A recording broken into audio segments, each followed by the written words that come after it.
Վայելուց ձեզ սիրելի բարեկամներ, այսօր մենք Ստեփանակերտում ենք, մեր այցելության արդեն 3-րդ օրն է եւ պատրաստում ենք ժամերգության գնալ, հրաշալի եղանակ է Ստեփանակերտում։ Խնդրում եմ ձեզ աղոթեք Արցախի համար, աղոթեք մեր ազգի դարձի ու ապաշխարության համար։ Աստծո խոսք 4-րդ օրն է, մեր Սամվելը ինձ հիշեցեց, որ այսօր 4-րդ օրն է Արցախում ենք։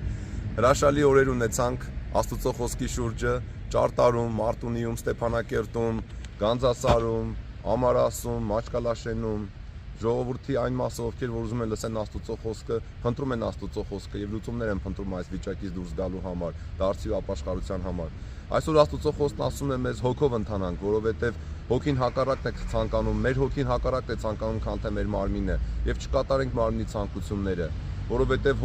մարմնի ցանկություններն են կռապաշտություն, կռիվ, նախանձ, պոռնկություն, շնություն, խարդախություն, նենգություն, իսկ հոգու պտուղներն են սեր, համբերություն, կարեկցանք։ Այս բաներով ընթանանք, այս բաներն անենք, հեռու մնանք ամեն չարությունից, սիրելի ժողովուրդ, սիրենք իրար, սիրենք Աստծուն, պաշտենք Աստծուն մեր ամբողջ սրտով, մեր ամբողջ հոգով, մեր ամբողջ զորությամբ